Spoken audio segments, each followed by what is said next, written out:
नमस्कार। आज हम पढ़ेंगे रिकॉर्डर का तुलनात्मक लाभ का सिद्धांत। डेविड स्मिथ का हमने जो सिद्धांत पढ़ा था उसके निरपेक्ष लाभ का सिद्धांत पढ़ा था, और आज हम पढ़ेंगे डेविड रिकॉर्डर का तुलनात्मक लाभ का सिद्धांत। डेविड रिकॉर्डर ने 1817 में एक बुक्स लिखी थी, उसकी बुक्स प्रकाशित हुई थी। किताब का बुक्स का नाम था the principle of the political economy and taxation. ये उसकी किताब का नाम था डेविड रिकॉर्डो का। उसके जो 7वां अध्याय था, इस बुक्स में 7वां अध्याय था, और उस 7वें अध्याय में उस 7वें अध्याय का नाम था ऑन फॉरेन ट्रेड, विदेशी व्यापार पर।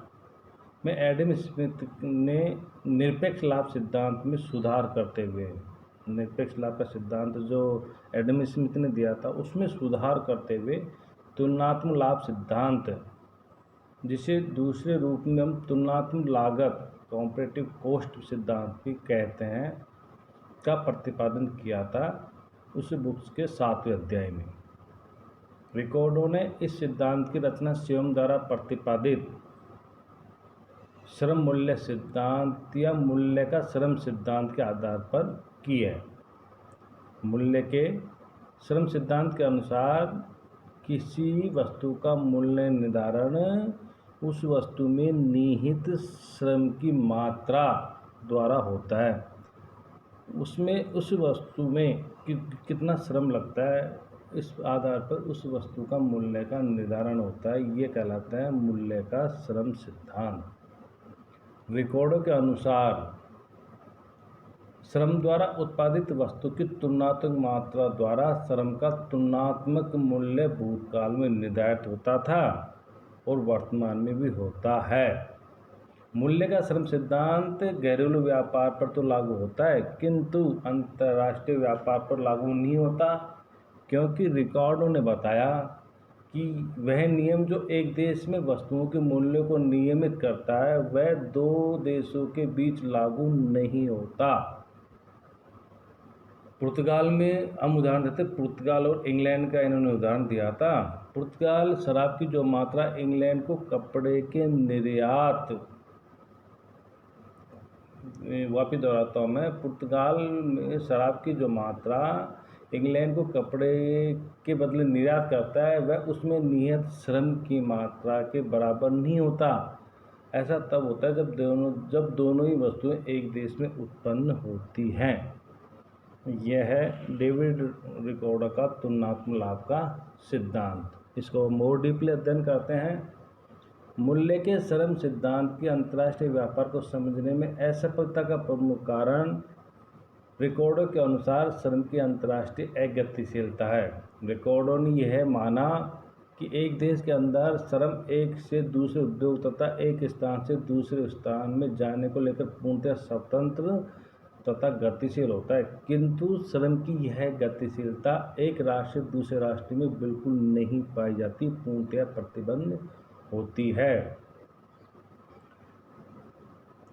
आगे उन्होंने कहा कि श्रम देश के अंदर तो पूर्ण गतिशील पाया जाता है, किंतु अंतर्राष्ट्रीय स्तर पर पूर्णतः अगतिशील होता है, पूर्णतः प्रतिबंध लगा होता है। रिकॉर्डो के अनुसार लागत अनुपात और विनिमय अनुपात में पाई जाने वाली भिन्नता मांग व पूर्ति की शक्तियों की क्रियाशीलता के कारण स्वतः समाप्त हो जाती है। इस लाइन को मैं दोबारा दोहराना चाहूँगा और आप भी थोड़ा इस पर गौर करना। अच्छी लाइन है। रिकॉर्डो के अनुसार लागत अनुपात और विनिमय अनुपात में जो भिन्नता पाई जाती है, जो अंतर पाया जाता है, वह मांग व पूर्ति की शक्तियों की क्रियाशीलता के कारण स्वतः ही समाप्त हो जाती है। यदि किसी उद्योग द्वारा उत्पादित वस्तु का विक्रय मूल्य उसमें निहित श्रम लागत से अधिक है तो दूसरे उद्योगों से श्रम का हस्तांतरण उस उद्योग में होगा। परिणाम क्या रहेगा? वस्तु की पूर्ति तब तक बढ़ती रहेगी जब तक कि उस वस्तु का विक्रय मूल्य उसमें निहित श्रम लागत के बराबर न हो जाए, तब तक उस वस्तु की पूर्ति बढ़ती चली जाएगी। इसके विपरीत यदि वस्तु का विक्रय मूल्य उसके उत्पादन में निहित श्रम लागत से कम है तो श्रम उस उद्योग को छोड़कर दूसरे उद्योग की ओर चला जाएगा। रिजल्ट क्या रहेगा? वस्तु की पूर्ति में कमी आएगी और उसका विक्रय मूल्य तब तक बढ़ेगा जब तक कि वह उत्पादन लागत के बराबर न हो जाए। जब तक उस वस्तु का मूल्य बढ़ता ही चला जाएगा। श्रम लागत सिद्धांत इस प्रकार इस तथ्य की ओर संकेत करता है कि घरेलू उद्योगों में मजदूरी के दरों में समानता की प्रवृत्ति पाई जाती है ताकि एक देश के भीतर विभिन्न क्षेत्रों में पाई जाने वाली उत्पादन की विभिन्न शाखाओं में वस्तु का मूल्य तथा श्रम का प्रतिफल समान हो जाए।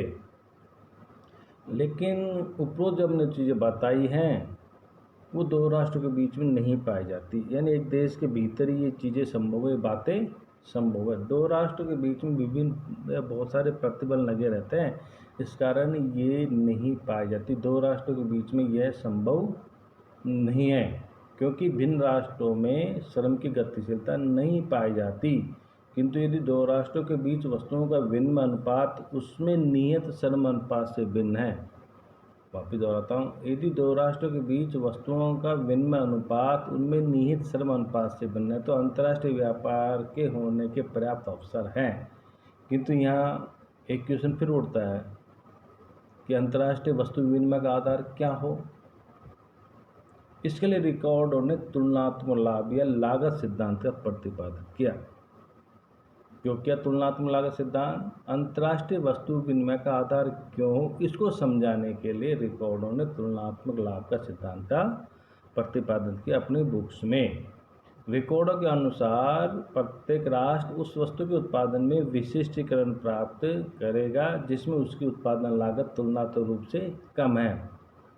इस सिद्धांत का आशय यह भी है, यह निष्कर्ष यह है कि एक राष्ट्र को उस वस्तु का निर्यात करना चाहिए जिसके उत्पादन में उसे तुलनात्मक लाभ मिले तथा उस वस्तु का आयात करना चाहिए जिसके उत्पादन में उसे तुलनात्मक कम लाभ या हानि प्राप्त होती है। अब हम पढ़ेंगे सिद्धांत की मान्यताएं। कौन कौन सी मान्यताएं हैं जिस पर यह सिद्धांत, उन मान्यताओं को देखेंगे जिस पर यह सिद्धांत टिका हुआ है। ये उन मान्यताओं के लागू होने पर ही ये सिद्धांत लागू होता है। रिकॉर्डों का जो प्रत्यक्ष सिद्धांत, व्यापार सिद्धांत भी उन सब मान्यताओं पर आधारित है जो एडम स्मिथ के निरपेक्ष लाभ सिद्धांत पर लागू होता है। जैसे कि स्क्रीन पे देख रहे हो आप, ये वो मान्यताएं वही हैं जो रिकॉर्डों ने अपने सिद्धांत में मानी थी, एडम स्मिथ ने मानी थी। यानी एडम स्मिथ और डेविड रिकॉर्डो के जो सिद्धांत की जो मान्यताएं हैं वो लगभग इक्वल ही है, जैसे कि आप देख सकते हैं। क्लासिकल अर्थात प्रत्यक्ष सिद्धांत पूर्ति पक्ष पर आधारित है जो मांग पक्ष को गौण मानता है।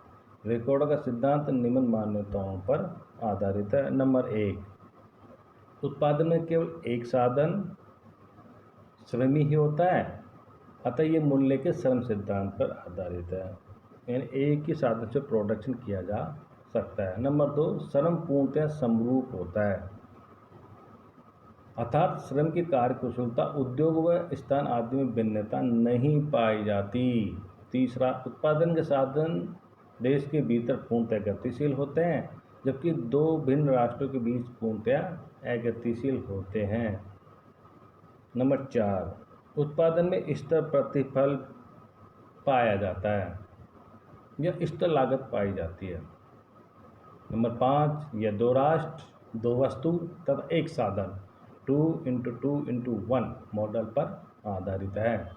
नंबर 6, किसी प्रकार की परिवहन लागत या व्यापार पर कोई प्रतिबंध नहीं पाया जाता, अर्थात वस्तु के उत्पादन में केवल श्रम लागत ही पाई जाती है तथा व्यापार पूर्णतः स्वतंत्र होता है, फ्री ट्रेड, पूर्णतः कोई प्रतिबंध नहीं होता किसी प्रकार का। और लास्ट जो मान्यता है कि पूर्ण प्रतियोगी बाजार की स्थिति पाई जाती है, पूर्ण प्रतियोगिता मार्केट में पाई जाती है, यही सिद्धांत की मान्यता है। अगले वीडियो में हम इस सिद्धांत के डीपली अध्ययन करेंगे, सिद्धांत के बारे में विस्तृत रूप से बताएंगे कि ये सिद्धांत तुलनात्मक लागत का सिद्धांत क्या है। धन्यवाद।